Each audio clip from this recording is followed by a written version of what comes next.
Assalamualaikum warahmatullahi wabarakatuh. Halo Sobat Misteri Sunyi Mencekam. Senang sekali kami bisa kembali hadir menjumpai Anda. Seperti biasa, kami akan menyuguhkan sebuah hiburan, yaitu kisah nyata misteri yang menarik untuk Anda simak. Untuk kali ini kami sudah menyiapkan sebuah kisah nyata misteri yang berjudul Kejadian Aneh Jelang Kematian Nenek. Mata nenek melotot, gerahamnya gemeretak. Jemari keriput nenek yang terkepal juga ikut bergetar. Sekujur badannya bergetar menahan sakit. Abah dan beberapa tetangga sudah beberapa hari terakhir membacakan surah Yasin. Mereka berdoa agar nenek disembuhkan, baik itu sembuh dalam artian sebenarnya maupun sembuh dalam artian nyawanya dicabut. Tapi kondisi nenek tidak berubah. Dia tetap merasa kesakitan tanpa bisa menyebutkan bagian mana yang sakit.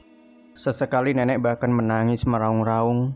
Menurut penjelasan kakek Bandi, seorang tokoh masyarakat di kampung ini, dulunya nenek merupakan kembang desa. Nenek juga merupakan perempuan yang disegani, karena selain cantik, dia diyakini mempunyai ilmu kanuragan yang cukup tinggi. Waktu aku masih kecil, memang beberapa kali nenek pernah pergi dari rumah selama beberapa hari. Kata kakek, nenek pergi bertapa di kaki Gunung Merapi. Meski kakek tahu bahwa nenek sering bertapa dan menuntut ilmu kanuragan, kakek tidak pernah melarangnya. Apalagi kakek tahu bahwa ilmu yang dimiliki nenek seringkali digunakan untuk membantu warga desa. Kata kakek, pernah ada seorang warga desa yang kesurupan. Sudah beberapa orang pintar yang dimintai tolong untuk mengobati, tapi hasilnya nihil. Keluarga dari warga yang kesurupan itu kemudian meminta tolong pada nenek untuk mengobatinya. Tidak cukup setengah jam setelah nenek meminumkan air putih pada orang yang kesurupan tersebut, orang itu langsung sadar. Nenek juga pernah mengobati seorang wanita yang terkena guna-guna. Wanita itu diguna-guna oleh pemuda yang pernah melamarnya, tapi ditolak. Pemuda itu lalu meminta bantuan dukun untuk membuat perempuan idamannya sakit keras. Saat itu kepala wanita itu menjadi lembek seperti lembeknya kue lapis. Seluruh badannya pun lemas, sehingga dia tidak bisa berdiri, bahkan untuk duduk sekalipun. Sebenarnya keluarga si perempuan sudah mencurigai bahwa pemuda itu mengirimkan guna-guna, tapi mereka tidak bisa membuktikannya. Dukun-dukun yang dipanggil untuk mengobati pun tidak bisa menjelaskan siapa pengirim guna-guna itu. Nenek hanya butuh waktu kurang dari setengah hari untuk mengobati wanita itu. Nenek tidak menanyakan pada jin dalam raga wanita itu tentang orang yang menyuruhnya. Nenek hanya memerintahkan pada jin tersebut untuk kembali pada penyuruhnya. Beberapa hari kemudian, tersebar kabar bahwa pemuda yang pernah ditolak oleh keluarga wanita itu mengalami penyakit yang sama dengan yang diderita perempuan itu sebelumnya. Saat keluarga pemuda itu meminta pertolongan pada nenek, nenek hanya menyuruh agar pemuda itu meminta maaf pada orang yang diguna-gunai olehnya. Keluarga pemuda itu kemudian mendatangi wanita yang menolak pemuda itu untuk meminta maaf. Sore harinya, setelah mereka meminta maaf, pemuda itu pun sembuh. Itu sebagian kisah masa lalu nenek yang sering menuntut ilmu kanuragan untuk membantu orang lain. Kakek Bandi menduga sakit yang dirasakan oleh nenek ada hubungannya dengan kebiasaan nenek semasa muda, atau ada hubungannya dengan ilmu kanuragan yang dimiliki nenek selama ini. Hanya saja, kakek Bandi tidak tahu apa yang harus diperbuat. Dia hanya menjelaskan bahwa beberapa puluh tahun sebelumnya juga ada warga yang mengalami hal seperti ini. Waktu itu nenek Darmi inilah yang menolongnya.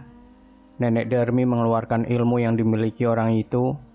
Setelah ilmunya ditarik, orang itu langsung meninggal, jelasnya di hadapan warga.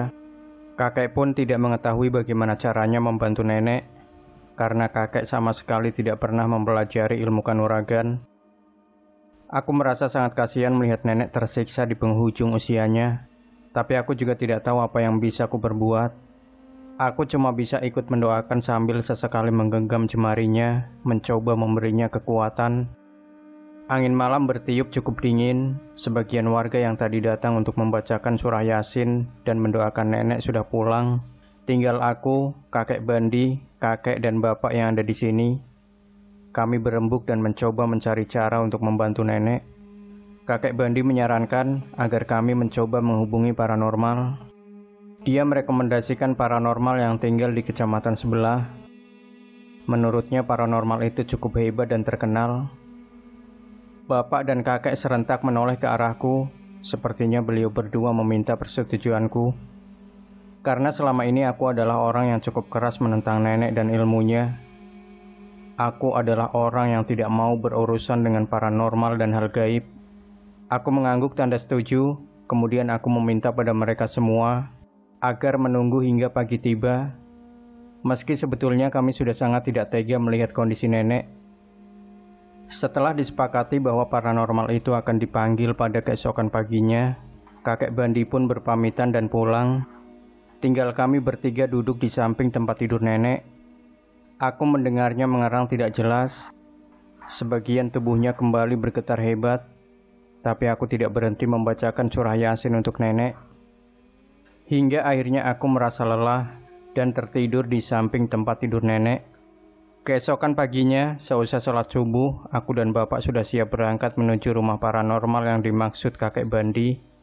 Kami sama-sama mengenakan jaket tebal. Suasana pagi ini benar-benar dingin.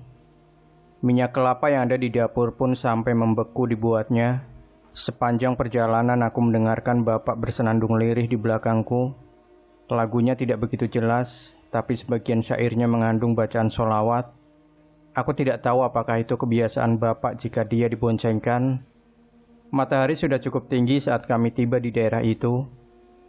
Tapi dedaunan di daerah itu masih basah akibat embun pagi. Benar kata kakek Bandi, paranormal itu cukup terkenal di daerah tersebut. Itu kami buktikan saat menanyakan alamat Ki Sabdo paranormal itu pada warga yang kami temui. Rumah Ki Sabdo cukup besar, warnanya hijau muda. Halamannya dihiasi dengan patung kerbau berwarna hitam, dengan seorang bocah pengembala duduk di atasnya. Setelah beberapa kali mengetuk pintu rumah, Ki Sabdo pun muncul. Ki Sabdo mengenakan sarung kotak-kotak dengan surjan, baju adat Jawa Tengah yang tidak terkancing. Di dalamnya ada kaos oblong berwarna putih. Bapak menjelaskan tujuannya menemui Ki Sabdo dan memintanya agar berkenan datang untuk mengobati nenek. Saya mohon bantuannya, Ki Sabdo. Kasihan ibu saya, sudah sepekan lebih kondisinya begitu, ucap bapak. Ki Sabdo menyanggupi untuk datang ke rumah. Rencananya siang ini sebelum zuhur, dia sudah ada di rumah. Kami pun berpamitan dan akan menunggu Ki Sabdo di rumah. Seperti yang dijanjikan, Ki Sabdo tiba di rumah sebelum zuhur. Saat melihat kondisi nenek, dia terlihat sangat paham apa yang harus dilakukan. Ki Sabdo mengeluarkan beberapa ubur rampe atau perlengkapannya, termasuk satu pedubaan kecil bersama kemenyan dan dupa batang. Lalu dia membakarnya di bawah tempat tidur nenek. Dia merapalkan mantra, kemudian meletakkan telapak tangannya di atas kepala nenek. Wajah Ki Sabdo tampak tegang. Perlahan keringat dingin muncul pada dahinya, tangannya bergetar, seolah sedang baku tarik sesuatu dengan orang lain. Lalu dia menghentikan tarikannya dan duduk bersila dengan nafas terengah. Dia mengulang hal itu hingga beberapa kali, tapi lagi-lagi dia terduduk seperti kehabisan tenaga. Ki Sabdo mengeluarkan sebilah keris dari dalam tasnya, lalu memegangnya sambil komat kami di samping kepala nenek. Keris itu bergetar, kemudian tercium bau yang sangat wangi yang entah datang dari mana. Dia mendekatkan keris itu ke kepala nenek dan kembali melakukan gerakan menarik. Keris itu bergoyang ke kiri dan ke kanan, sementara tangan Ki Sabdo seperti mengikuti gerakan keris tersebut. Tiba-tiba Ki Sabdo terpental bersama keris itu. Kali ini keringatnya benar-benar bercucuran. Nenek ini punya semacam susuk di tubuhnya, tapi saya tidak tahu di bagian mana. Jin penjaga susuk itu sangat kuat. Saya tidak mampu mengeluarkannya, kata Ki Sabdo menyerah. Ki Sabdo enggan melanjutkan usahanya karena menurut dia itu akan sia-sia. Kata dia, tidak banyak orang yang memiliki ilmu kanuragan seperti yang dimiliki nenek. Kemudian dia meminta maaf sebelum pulang.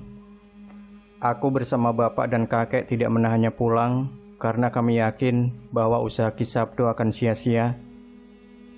Tiba-tiba aku teringat pada mantan guruku, Pak Umar. Pak Umar kerap dimintai tolong untuk meruqyah orang yang mengalami gangguan jin. Pak Umar tinggal tidak jauh dari desaku. Sejak pensiun dia fokus untuk meruqyah dan berdakwah. Dia melakukannya secara ikhlas tanpa meminta bayaran sepeser pun pada warga yang ditolongnya. Aku segera menelponnya dan meminta kesediaannya untuk mengobati nenek. Pak Umar menyanggupi permintaanku, tapi dia baru bisa datang setelah asar karena sepeda motornya dipakai oleh istrinya. Aku tidak kehilangan akal dan bergegas menuju rumahnya untuk menjemput Pak Umar. Setengah jam kemudian, aku sudah kembali berada di rumah bersama Pak Umar. Iya, benar yang tadi kamu sampaikan, nenek ini dalam gangguan jin karena dia menggunakan susuk di dalam tubuhnya, kata Pak Umar. Pak Umar meminta izin untuk mengambil air wudhu. Setelah berwudhu dia kembali ke kamar nenek lalu membacakan ayat-ayat ruqyah. Nenek tampak tidak senang mendengar suara Pak Umar melantunkan ayat-ayat itu. Matanya menatap liar pada Pak Umar. Tatapan itu seperti bukan tatapan nenek. Lalu nenek berteriak melengking sambil meronta-ronta. Kepalanya dibentur-benturkan pada tempat tidur sambil digeleng-gelengkan cepat. Tak lama sesudahnya, nenek terdiam dan muntah. Dia memuntahkan sebatang ranting kecil dari mulutnya. Hampir bersamaan dengan keluarnya sebatang emas berukuran kecil dari mulut nenek, serta seekor ular kecil berwarna hitam. Beberapa menit setelah barang-barang itu dimuntahkan oleh nenek, nafasnya tiba-tiba seperti orang mendengkur. Lalu nenek terdiam tanpa sempat mengucapkan apapun. Nenek pun meninggal setelahnya. Demikian Sobat Misteri Sunyi Mencekam. Jangan lupa berikan komentar Anda, like, share video ini, subscribe channel Sunyi Mencekam, dan nantikan terus cerita-cerita misteri terbaru dari kami. Wassalamualaikum warahmatullahi wabarakatuh.